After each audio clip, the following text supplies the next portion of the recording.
Welcome back friends, this is current affairs funda. आज हम बात करेंगे केसलेट में। तो केसलेट एक डीआई में ही पार्ट होता है, उसके बारे में मैं आपको बताऊंगा कैसे कैसे क्वेश्चंस केसलेट से रिलेटेड आते हैं।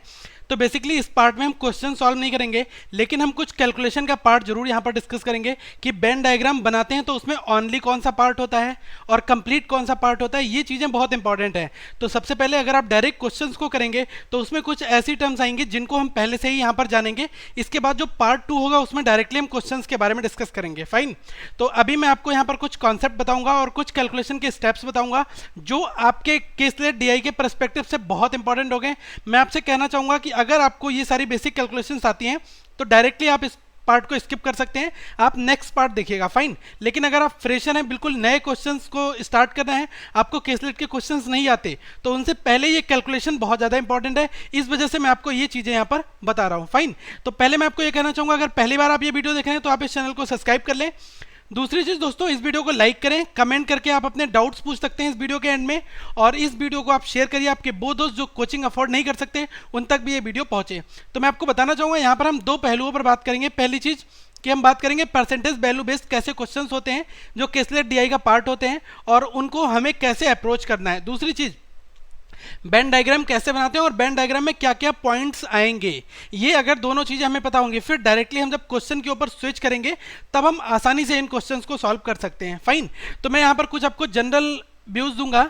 देखिए, परसेंटेज टाइप की डीआई कैसी होती है। देखो, परसेंटेज टाइप में जो केसलेट का क्वेश्चन आता है, सबसे पहले उसमें एक टोटल वैल्यू दी होती है आपको। पहली चीज तो एज्यूम कर लो, अगर टोटल मुझे 1200 दिया है, ठीक है, टोटल आपको 1200 दिया है। फिर इसमें क्या कहा जाता है कि जो मेल और फीमेल है, कभी कभी ऐसे क्वेश्चन मिल जाते हैं, मेल और फीमेल का जो रेशियो है वो कितना है, 7:5 का है।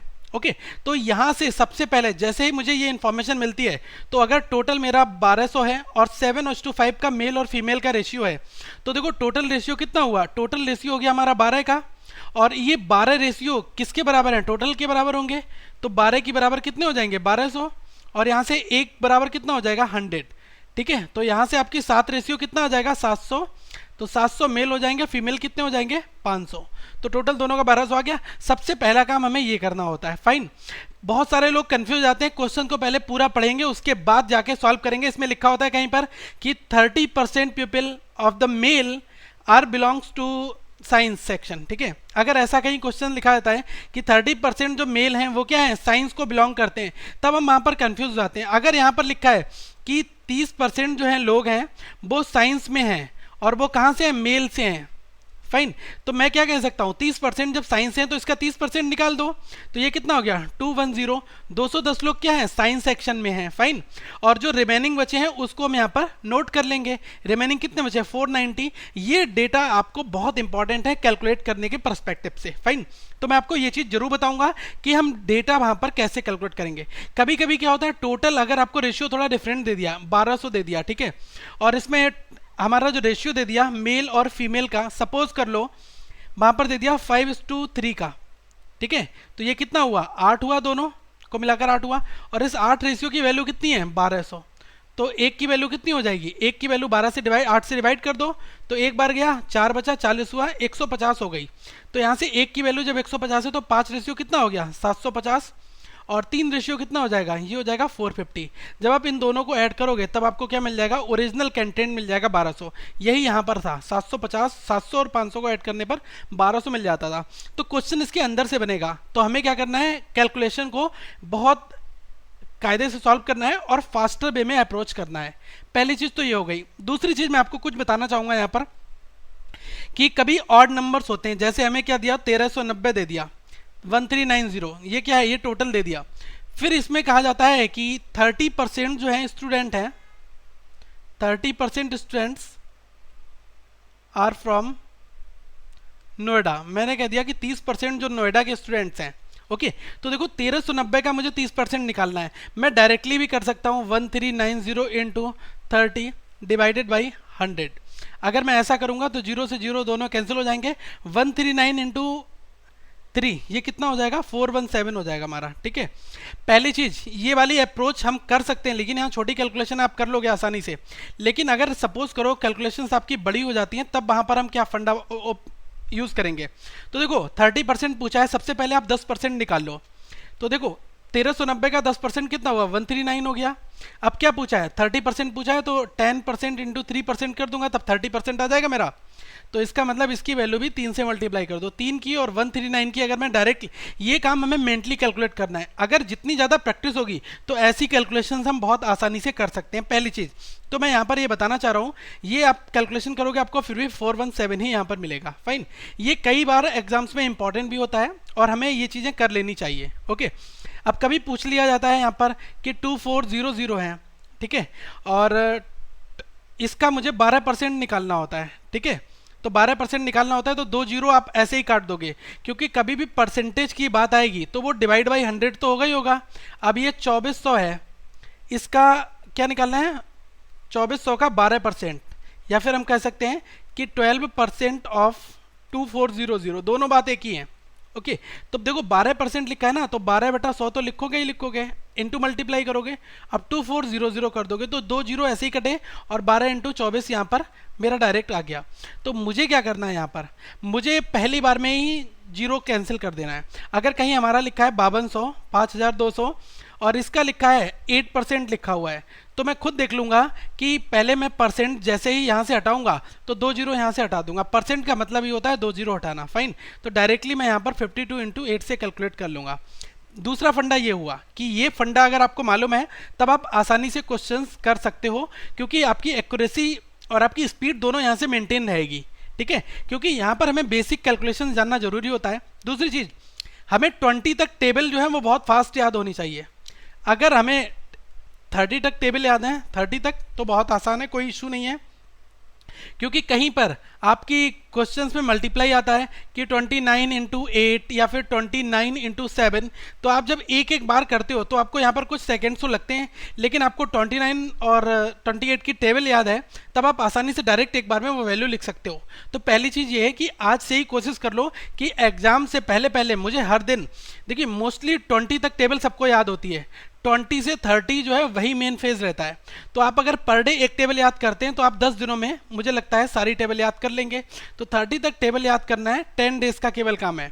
तो आप देख लो, अगर आपका 16 को एग्जाम्स है तो आप 10 डेज में बहुत इंप्रूव कर सकते हो। रोज टेबल याद करो, और टेबल याद करने से आपकी कैलकुलेशन आपके एग्जाम्स में डायरेक्टली यहाँ पर इंपैक्ट करेगी। फाइन, तो ये मैं इसलिए बता रहा हूँ, ये लेक्चर जरूर जो लोग टेबल जानते होंगे उनके लिए लेक्चर इजी है, लेकिन जो लोग नहीं, इन सब चीज़ों से दूर हैं, कोचिंग नहीं ले पा रहे हैं, तो उनके लिए ये बहुत इंपॉर्टेंट चीज़ है। फाइन, अब दूसरी चीज़ परसेंटेज टेबल क्या होती है। देखो परसेंटेज टेबल मैं आपको बता चुका हूँ कि सपोज करा आपने एक सर्किल बना लिया, ये सर्किल क्या है, अपने आप में एक यूनिट है, कितनी है, एक यूनिट है, तो एक यूनिट को मैं क्या कहूँगा, 100% कह दूंगा। अब मैंने इस सर्किल को क्या किया, दो हिस्सों में ब्रेक कर दिया, तो जैसे ही मैंने इसको दो हिस्सों में तोड़ा तो ये क्या हुआ, 50% ये हो गया और ये 50% ये हो गया। तो मैं कह सकता हूँ ये सर्किल क्या है, हाफ पार्ट ये है और हाफ पार्ट ये है, और पहले कितना पार्ट था, एक पार्ट था। तो मैं यहाँ पर कह सकता हूँ कि हाफ का मतलब क्या होता है, 50% होता है। इन द सेम वे एक सर्किल है, उसको मैंने 4 भागों में डिवाइड कर दिया, 25% ये, 25 ये, 25 ये और 25 ये। अब ये वाले पार्ट की बात कर रहा हूँ, केवल इस वाले पार्ट की, ठीक है। तो ये कितना हो जाएगा, 1/4, मतलब एक पार्ट का चौथा हिस्सा। तो मैं क्या कह सकता हूँ, 1/4 क्या होता है हमारा, 25% होता है। तो ये मैंने आपको पिक्चोरियल बताया कैसे इन चीज़ों को हम रिप्रेजेंट करते हैं, लेकिन जो चीज़ इंपॉर्टेंट है वो मैं यहाँ पर नोट डाउन जरूर कर दूंगा आपके लिए। देखो एक का मतलब क्या होता है, 100%, एक अपने आप में क्या होता है, 100% होता है, ठीक है। अगर मैं कहूँ इसका हाफ कर दो तो हाफ क्या हो गया, 50% हो गया। तो कभी कभी क्वेश्चंस में क्या कहा जाएगा, 1/2 ऑफ 800, ठीक है।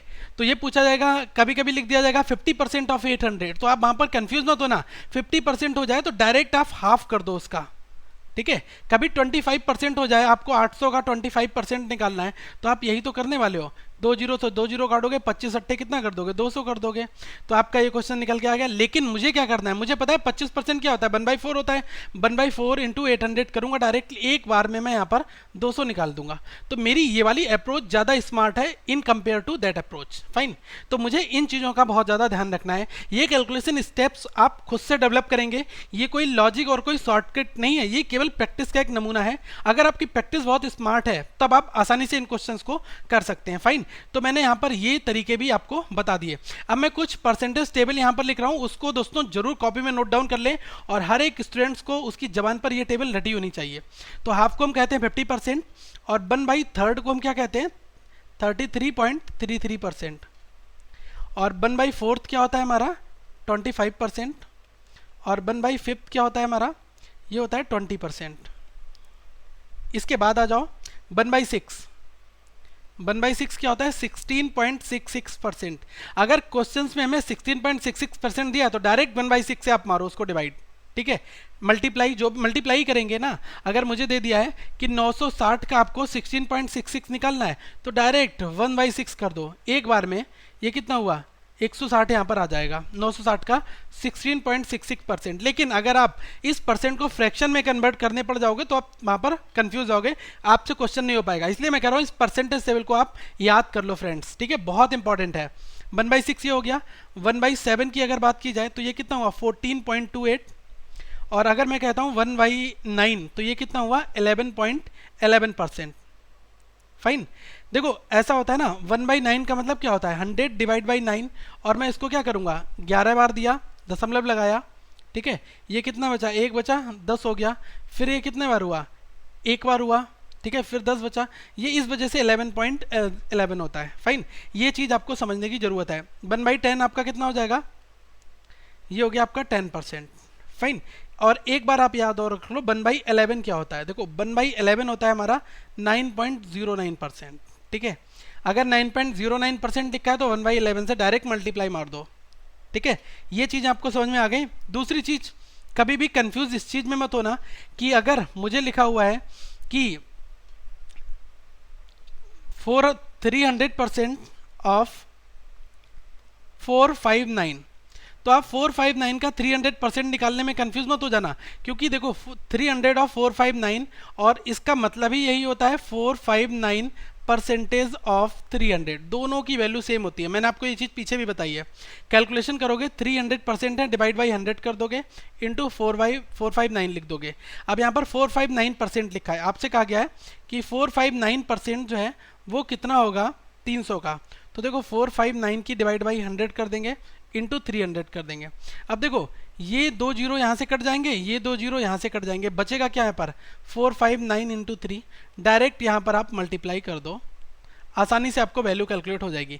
लेकिन कुछ लोग ये क्वेश्चन देख के ही छोड़ देंगे, कहेंगे यार 459 मतलब 459% में कैसे निकालूं 300 का, मैं ये वैल्यू नहीं फाइंड आउट कर पाएंगा, मुझे ये प्रॉब्लम्स आ रही हैं। फाइन, तो इन चीज़ों से आप बिल्कुल मत घबराना, क्योंकि सारी चीज़ें हमें just as it is same होती हैं यहाँ पर। फाइन, ये स्टेप्स आपको समझ में आ गए होंगे। अब देखो यहाँ पर मैं कुछ चीज़ें आपको बेन डायग्राम से रिलेटेड बताऊंगा। बेन डायग्राम हमें कैसे बनाना है। देखो बेन डायग्राम में जो भी आपके क्वेश्चंस आएंगे वो आपके दो तरीके के आएंगे। पहला आपका आएगा कि वहाँ पर आपको दो एंटिटी दी होंगी। जब दो एंटिटी दी हों, इसमें कहा गया है ए और बी जो हैं दो पर्सन हैं और ये किसी इंस्टीट्यूट में पढ़ते हैं। फाइन, तो उसमें मैंने कह दिया कि ओनली ए इज़ 10%, इस तरह से। तो देखो ए और बी के बीच में जो डायग्राम बनेगा हमारा बेन डायग्राम, वो कैसे बनेगा उसको समझ लेते हैं। तो ये पार्ट ए का हो गया और इसको इंटरसेक्ट करते हुए आप पार्ट बी का बना दो। ओनली ए का कौन सा पार्ट होगा, ओनली ए का हमारा ये वाला पार्ट होगा, जो ये वाला पार्ट बचा हुआ है। इस पार्ट को हम क्या कहेंगे, ओनली ए, ठीक है।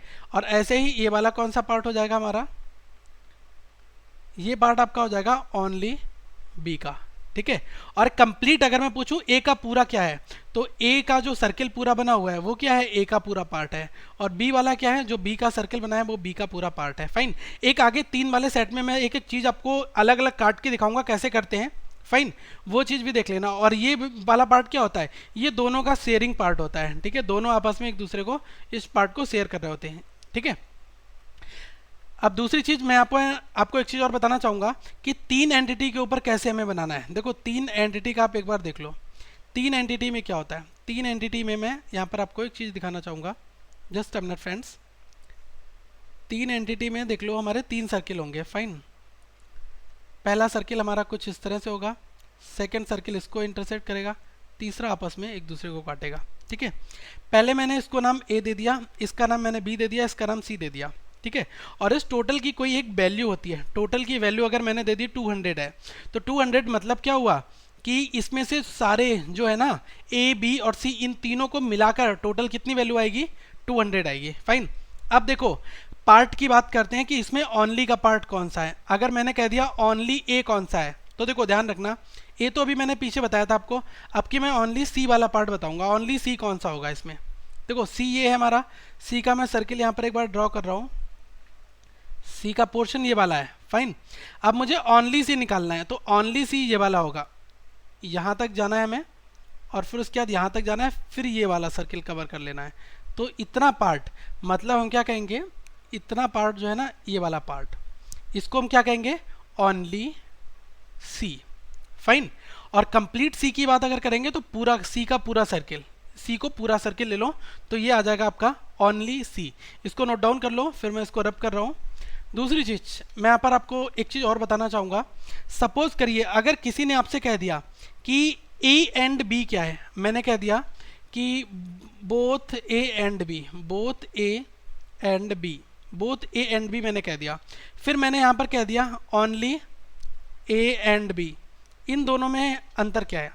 मैंने कह दिया कि 50 people are belong to A and B, मैंने कह दिया 50% जो है वो ए और बी में बिलोंग करते हैं। फिर मैंने कह दिया ओनली 50, मैंने कह दिया कि 50 पीपल आर बिलोंग्स टू या are belong to only A and B, मतलब A only A and B में वो आ जाते हैं 50 लोग, ठीक है।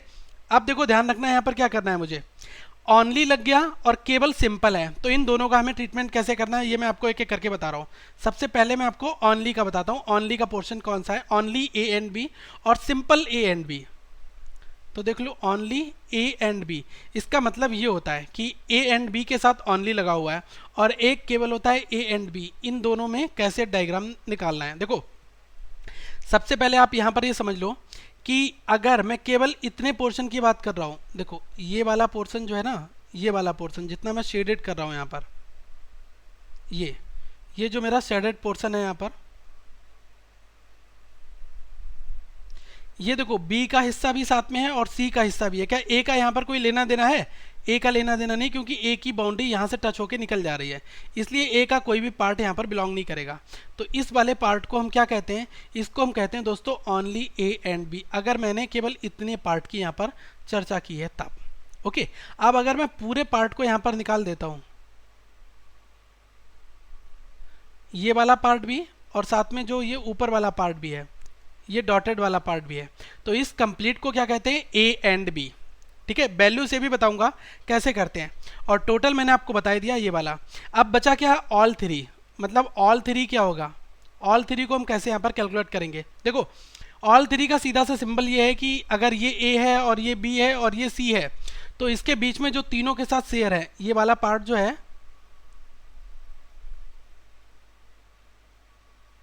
ठीक है, जो ये वाला पार्ट है ये तीनों के साथ शेयर है, ए के हिस्से में भी आ रहा है, बी में भी आ रहा है, सी में भी आ रहा है, तो ये क्या हो जाएगा, ऑल थ्री वाला पार्ट हो जाएगा, ठीक है। ये चीज़ आपको समझ में आ गई, ठीक है। अब हम क्या करेंगे, कुछ और चीज़ें करेंगे, जैसे कि एक वैल्यू पे डायरेक्ट क्वेश्चन की बात कर लेते हैं। जैसे सपोज कर लेते हैं डमी डेटा ले लेते हैं। अब देखो यहाँ पर एक डमी डेटा ले लिया, ये आपका ए है और ये हमारा क्या है, बी है, और ये हमारा क्या है, सी है, ठीक है। डमी डेटा में मैंने क्या कर दिया, मैंने कह दिया कि एम जो है वो जो ऑल द थ्री स्पोर्ट्स हैं, ए बी सी तीन तरीके के स्पोर्ट्स हैं, एम जो है वो ऑल द थ्री स्पोर्ट्स को इन्वॉल्व है, ठीक है। तो एम कहाँ पर आ जाएगा, एम आपका इस वाले पॉइंट पर आ जाएगा, एम कहाँ पर आ जाएगा, बिल्कुल सेंटर पॉइंट पे आ जाएगा, फाइन। अब मैंने कह दिया कि P प्लेज only A and B, P जो है केवल ए और बी स्पोर्ट्स में हिस्सा लेता है, मैंने ओनली लगा दिया और उसके बाद में ए एंड बी बोल दिया। तब कौन से वाले एरिया की बात हो रही है, इस वाले एरिया की बात हो रही है, फाइन। लेकिन जब मैं इन दोनों एरिया को ऐड कर दूंगा, ये मिडिल वाला पार्ट और ये वाला पार्ट, तो ये जो पार्ट यहाँ पर लिखा जाएगा वो क्या होगा, ए एंड बी दोनों को मिलाने वाला पार्ट हो जाएगा, फाइन। ये चीज़ का आपको ध्यान रखने की ज़रूरत बहुत ज़्यादा है। आप यहाँ पर एक चीज़ देख लो, पहले ए है और बी है और सी है, एक मिनट में ज़रा थोड़ा सही बना लूँ डायग्राम, ए है और ये बी है और ये हमारा क्या है, सी है, A B and C. Suppose करो मैंने यहाँ पर ओनली ए 5 लिया, ओनली बी 4 लिया, ओनली सी मैंने क्या ले लिया, 6 ले लिया, ठीक है। अब यहाँ आप ये देखना कि मैंने मिडिल टर्म में 3 रख दिया, यहाँ पर मैंने 2 रख दिया, यहाँ पर भी 2 रख दिया और यहाँ पर 3 रख दिया, फाइन। अब पहली चीज़ यहाँ पर बहुत ध्यान से देखना, सबसे पहली चीज़ क्या है कि ये वाला बाहर का एंड वाला पोर्शन क्या होगा, ए एंड सी वाला पोर्शन क्या होगा, ए एंड सी होगा 5। अगर मैं यहाँ पर कहूँ ए एंड सी, ये क्या है 5 है, और मैं कह दूँ ओनली ए एंड सी, तो ये कितना है, ये केवल 2 होगा। यहाँ पर इन चीज़ों का ध्यान रखना। मैंने यहाँ पर कह दिया ओनली ए, ओनली ए मैंने कह दिया, तो केवल आपको 5 यहाँ पर पिक करना है। फाइन, ये सारी चीज़ें हम क्वेश्चन में भी सीखेंगे, लेकिन अगर हमें स्टार्टिंग में ही ये सारी चीज़ें पता है तो आसानी होगी आपको क्वेश्चंस बनाने में। तो दोस्तों नेक्स्ट पार्ट में हम परसेंटेज बेस्ड एक केसलेट डीआई की बात करेंगे, और लगभग 2 से 3 क्वेश्चन हमारे परसेंटेज बेस्ड होंगे, फिर लगभग 4 क्वेश्चन हमारे बेन डायग्राम बेस्ड होंगे। टोटल इस बेन डायग्राम जो केसलेट का पार्ट होगा, इसमें हम 7 से 8 क्वेश्चंस डिस्कस करेंगे। फाइन, आपको कॉन्सेप्ट समझ में आ जाएगा और आसानी से आप क्वेश्चंस एग्जाम्स में भी बना सकेंगे। लेकिन मैं आपको कहना चाहूँगा, जो मैं क्वेश्चंस कराता हूँ, इन क्वेश्चन के साथ आपको प्रैक्टिस करनी जरूरी है, क्योंकि मैं अगर आपको यहाँ पर 7 क्वेश्चन करा रहा हूँ, इसका मतलब प्रैक्टिस करने के बाद कम से कम आपको 30 से 35 क्वेश्चन तो घर पे बनाने हैं। अगर आपके वो क्वेश्चंस नहीं बनते हैं, तब आपको मैं ये कहूँगा कि आप हमारे फेसबुक के ग्रुप में आओ और ग्रुप में आकर अपने क्वेश्चंस पोस्ट करो, आपके यूजर्स ज़रूर रिप्लाई देंगे। फाइन, तो दोस्तों इस वीडियो को जरूर लाइक करें, कमेंट करें और सब्सक्राइब कर लें हमारे चैनल को, पहली बार देख रहे हैं। एक चीज़ और, कुछ साउथ इंडियन फ्रेंड्स हमारे हैं, तो उनके पास तक ये वीडियो नहीं पहुँच पा रही है। सो अगर आप चाहते हैं कि मैं इस वीडियो का इंग्लिश वर्जन भी आप तक लाऊँ, so I request to all the south Indian guys, please do comment here and write as I want the video in English also, okay? तो मैं इस वीडियो का इंग्लिश वर्जन भी आप तक जरूर लाऊंगा। फाइन, तो अगर आप पहली यूज़र हैं इस वेबसाइट पर, तो 450 से ज़्यादा हमारे वीडियोज़ हैं, आप उनको जरूर देखें और प्लेलिस्ट में जाएं, एक एक वीडियो आपको समझ में आ जाएगी। दोस्तों इस चैनल को सब्सक्राइब करें और वीडियो को लाइक करके शेयर कर लें। Thanks for watching this video, have a good day.